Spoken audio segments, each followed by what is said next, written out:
Momento de pasar a otro tema, un tema que tiene que ver obviamente con la salud, porque el Ministerio de Salud Pública presenta hoy su campaña de vacunación contra el sarampión, la rubiola y paperas. Y para hablar de todo este tema de las vacunaciones es que recibimos a la directora de inmunizaciones, Teresa Picón, en Vespertinas. ¿Qué tal? Buenas tardes. Hola, ¿qué tal? ¿Cómo andan? Bienvenida. ¿Por qué se está exhortando a la población vacunarse contra el sarampión, contra la rubiola y las paperas? ¿Se han visto casos en la región? ¿Qué está sucediendo? Ahí está. Bueno, lo primero, las escuchaba hoy cuando presentaban la nota, realmente hay una falta de percepción de la gravedad de estas enfermedades porque gracias a la vacuna ninguna de ustedes debe haber tenido alguna de estas enfermedades. Y lo que está sucediendo es que así como esa falta de percepción hace que hayan caído las coberturas vacunales en todo el mundo y haya reaparecido esta enfermedad. Europa está pasando uno de sus brotes más importantes y ya en América, en toda la región, también el año pasado tuvieron casi 30.000 casos de sarampión. Y cuando hablamos de países de la región, hablamos de 12 países de América que tuvieron sarampión: Argentina, Brasil, Chile, Perú, Colombia. Estamos rodeados. ¿Esto tiene que ver, Teresa, con el fuerte movimiento antivacunas que hay en Europa? Puede ser que España sea, particularmente. Sí, España, Francia, Italia, puede que esa es una de las causas más importantes. También otra de las causas que favorecen es personas que quisieran vacunarse y no pueden vacunarse porque tienen enfermedades inmunitarias o están tomando algún tipo de medicación. Pensemos que hoy hay enfermedades que antes no habían tratamientos y hoy sí los tenemos más largas sobrevidas, y todas esas personas toman medicación que no pueden vacunarse. Entonces se nos van sumando susceptibles, es decir, gente vulnerable que se pueda enfermar. ¿Y se puede decir alguna de esas enfermedades para saber? Porque yo no tenía idea que, y por ejemplo, cualquier persona que tenga un tratamiento inmunosupresor, por ejemplo, las enfermedades oncológicas. Sí. Yo pongo el caso que para mí es muy, y viene bien al caso de lo que estamos hablando de sarampión. Una chica el año pasado en España, de 14 años. A los 2 años había tenido un trasplante cardíaco. Sí. Para poder vivir bien después del trasplante tiene que recibir medicación inmunosupresora. Entonces tomó medicación inmunosupresora a lo largo de su vida y pasó muy bien después de su trasplante. Pero a los 14 años adquirió sarampión y se murió. Ay, qué horror, mirá vos. Es tremendo. Entonces ahí hay un tema de responsabilidad. Todos aquellos que nos podemos vacunar deben estar vacunados para prevenir esta enfermedad. Más allá de esa población susceptible que decís, quiero a ver si entendí bien algo que dijiste. Cuando surgen estos brotes, una de las razones es porque la gente se deja de vacunar. Sí, por falta de percepción. Se llama, yo creo así, que eso es lo que... sí, una falta de entender de que esa enfermedad importa. Tú lo decías, ¿no? Sarampión, ¿por qué me tengo que vacunar de la dejamos de sarampión? escuchar es porque no de alguna existe, manera... lo que más decimos es: con este calor me voy a brotar el sarampión, ¿no? Es el Nos dicho suena que de dice otra la gente. época, nos Sí, suena, suena ¿no? de otra de pintura de la fiebre amarilla, ¿no? De una cosa Claro, como... pero es que las grandes epidemias, porque la del 99 que tú comentaste, fue una de las epidemias más chiquitas que tuvimos porque ya estábamos protegidos por vacuna. Pero las grandes epidemias que eran antes del 67, eran epidemias que llevaban miles y cientos de miles de personas enfermas. Y creo que es importante lo que decís de que el colectivo es importante, o sea, no es solamente que uno se vacune, no genera ese tal cual, ese eso que control, se llama, digamos, inmunidad de rebaño. Claro. Yo siempre digo que es como una solidaridad inmunitaria. En la medida que yo me vacuno, me protejo a mí, pero protejo al de al lado, que no se puede vacunar, porque a lo mejor está dentro de ese grupo de los que no se pueden vacunar. Y entonces, en la medida, hay un número que es mágico, que es el 95%. Si nosotros tenemos la población con un 95% de cobertura de vacuna, ese efecto rebaño se manifiesta de la mejor manera posible y es muy poco probable que tengamos la importación de algún caso. ¿Y la vacuna es 100% efectiva para no contraer la enfermedad? ¿O alguien que se vacune podría de todas maneras? Es una de las vacunas que generan más inmunidad, pero ninguna vacuna es 100% efectiva. Con la primera dosis, más o menos, tenés lo que se llama un fallo primario del cubrís al 93%, que es un 7% de los que se vacunan que no generan una buena respuesta de anticuerpos. Por eso se hace una segunda dosis. Y con esa segunda dosis el fallo ya disminuye casi, no se tiene en cuenta. Sí, yo quería saber si se puede, cómo se contrae, cómo se contagia uno esta enfermedad. Ahí está. O cómo se contrae también, El ¿no? sarampión es una enfermedad contagiosa por vía aérea, por pequeñas partículas donde viaja el virus. Incontrolable. Es Te la respiran, enfermedad contagiosa, más contagiosa, y valga la redundancia, de las que existen. Se dice que si no tenés inmunidad, el 80-90% de las personas que están al lado de una persona con sarampión se contagian. Wow.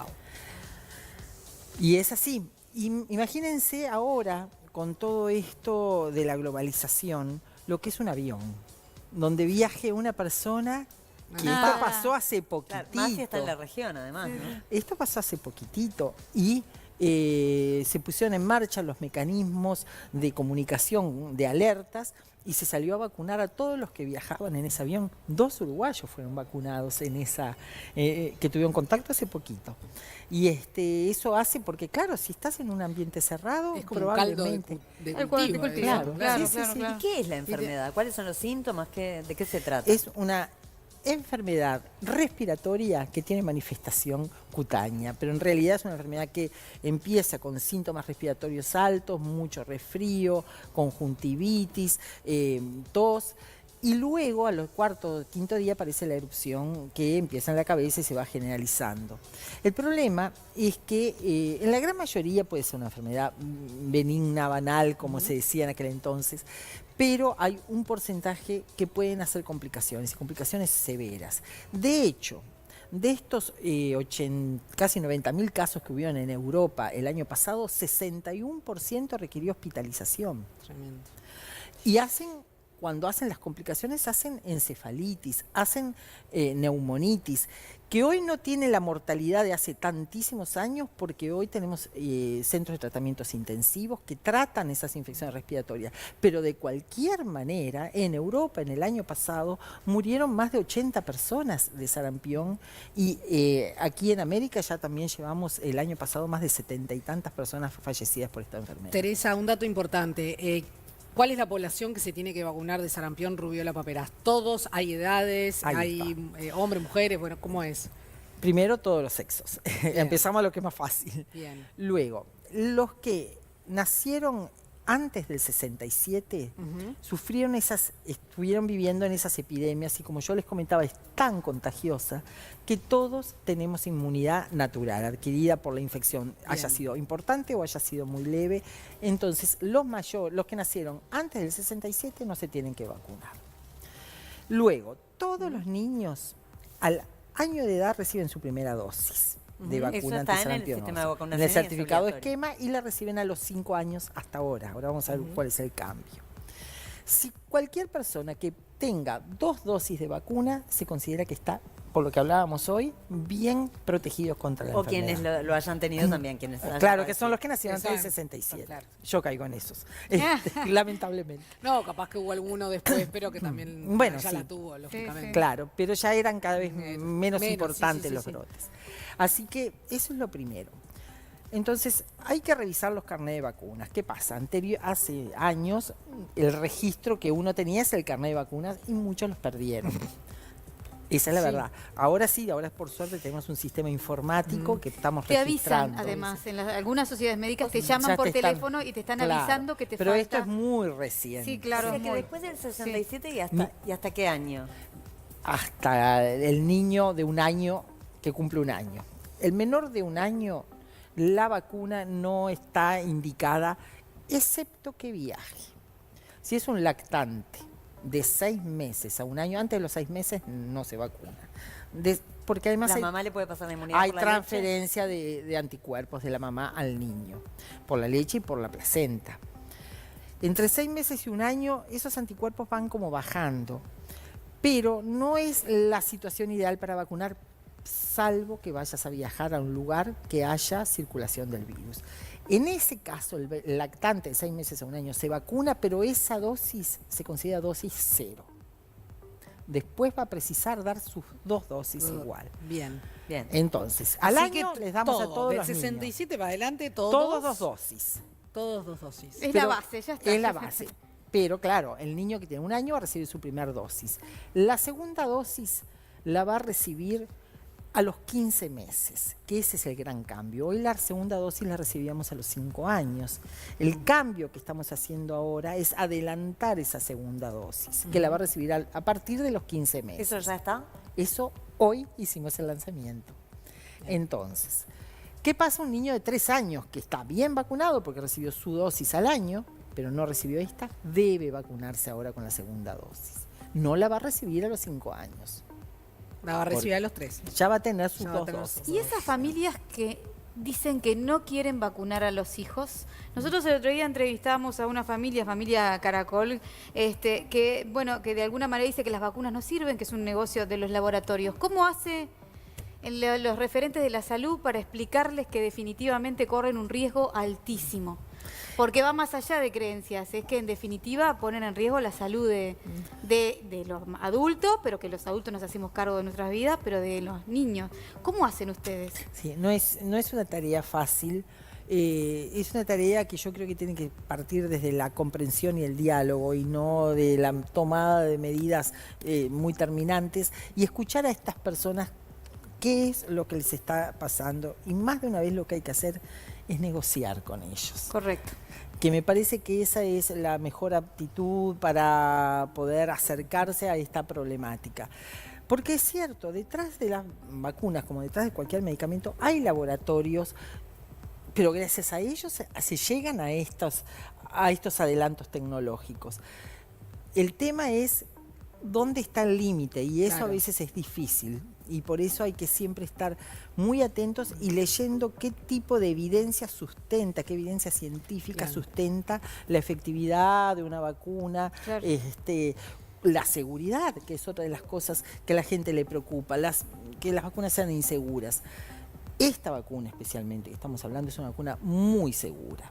Tuvo muy mala prensa ya por el 90 y tantos, cuando un científico inglés dijo que generaba autismo. Y es bueno que lo charlemos, porque es lo que todo el mundo dice. Fue un estudio muy mal hecho,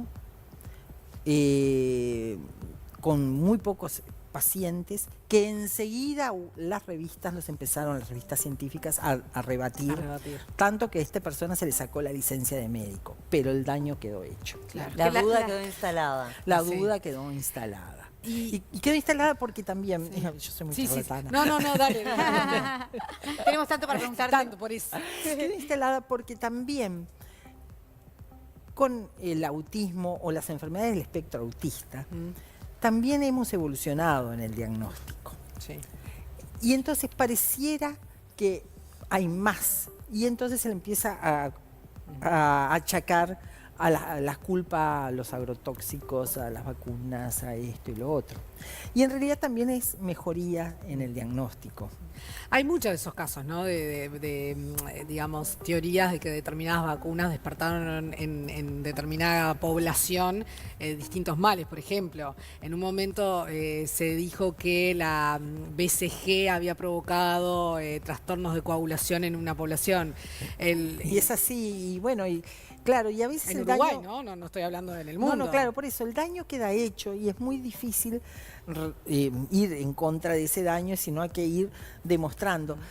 Yo creo que hay una enfermedad que es muy gráfica para contar estas cosas, y es la polio. Ustedes ni saben de qué es la polio. Ojalá pero, no no lo sepan. Pero cuando yo era chiquita, muchos chiquilines tenían secuelas graves y inclusive fallecimientos por una enfermedad que dejamos de ver todas esas personas con minusvalías adquiridas por una infección tan importante, y que se evitó con la vacuna. Sí, no definitivamente. sabemos de qué estamos hablando. Claro. Y esa falta de percepción de gravedad hace que, ¿para qué me voy a vacunar si total no existe esa enfermedad? Una de las vacunas que trae polémica es la del HPV. También. ¿no? Ahora se planteó de darle a los hombres que sean vacunados varones. también, a los varones, HPV. ¿Por qué es importante vacunarse? ¿Qué opinás de esta vacuna? Bueno, es otro tipo de vacuna, ¿no? Que de lo que estamos hablando. Esta es una vacuna cuyos efectos los vamos a ver más a largo plazo, pero que previene, y eso es lo interesante, enfermedades graves como es el cáncer. Y ahí es donde es una vacuna que trata y previene la infección. Vamos a entendernos que sí, es la infección por un virus que es el HPV, que es el que está vinculado al cáncer genitourinario de la mujer, genital de la mujer, perdón, y en el cáncer genitourinario y bucofaringeo del hombre. ¿Por qué se dice que no es una vacuna, digamos, hecha para Uruguay? ¿Por qué se habla de eso? ¿Por las cepas que Bueno, eso por los serotipos, pero en realidad la coincidencia de los serotipos es igual que en todos lados del mundo. Hay una coincidencia bastante cercana del 60-70%. Hay alguna vacuna ya está en producción y ya se está usando, que se llama nonavalente para el HPV, que ya cubre contra más serotipos y eso sería lo ideal, ¿no? Te quiero decir Pero una bueno, cosa. yo me gustaría centrarme en sarampión. Ta, Y digo pero porque- igual te quiero decir una cosa, porque con respecto al HPV. El otro día charlamos acá con las chicas de que a veces qué vulnerables estamos los padres cuando nos dicen tu hijo se puede vacunar con esa vacuna, pero la última decisión la tenés tú. Y eso nos ubica en un sitio en que decimos, ¿y ahora qué hago? Porque por ahí de lo que dependemos es de tener un profesional referente, pues decir, bueno, yo hago un acto de fe contigo. Si vos me decís que sí, lo hago.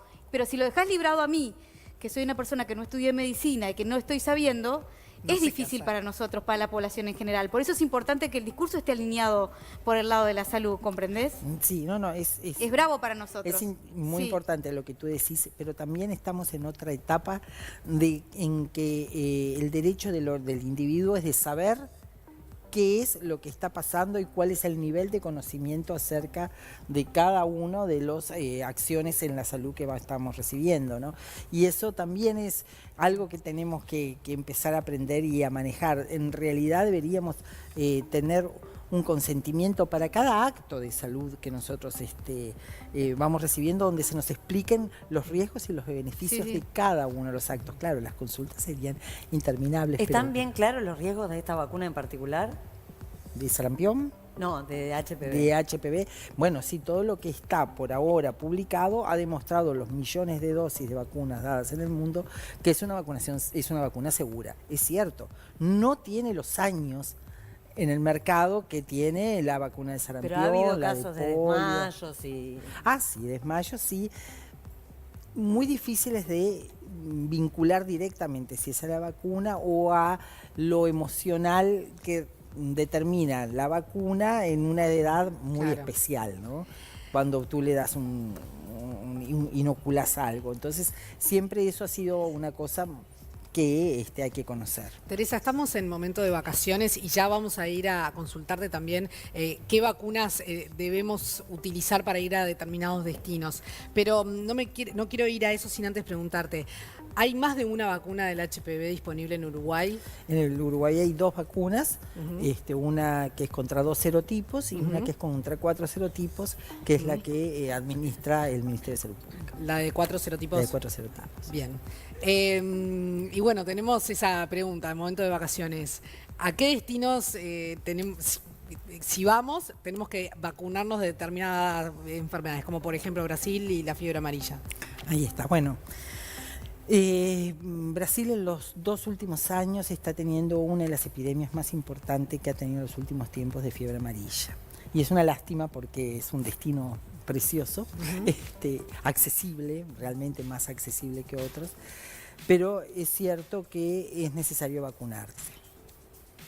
Prácticamente todo Brasil requiere vacuna de fiebre amarilla. Hay solo una pequeña zona al noreste, ahí por donde está Recife, Pipas, bueno, pero solo esos lugarcitos Por ahí no que requieren vacuna. por si no nos queda tiempo, porque ya tenemos que cortar. Si nosotros queremos informarnos sobre las vacunas para cada país, cualquier, digamos, puesto de vacunación tiene como la nómina. No. Esto es diferente porque es Sanidad de Fronteras quien se encarga de esto, vacunación al viajero, hay un mail Ajá. que es vacunacionalviajero@msp.gov.uy o el propio Sanidad Fronteriza del Ministerio de Salud Pública. Pero inclusive en la página de trámites del portal uruguayo, www.tramites.gov.uy, ustedes ponen fiebre amarilla y ahí les aparece cómo hacer el trámite y también pueden hacer la consulta. Voy a viajar a tal lado. Porque Y ahí entonces y ahí aparece. Ahí te informo. Excelente. Teresa Picón, muchísimas gracias por acompañarnos.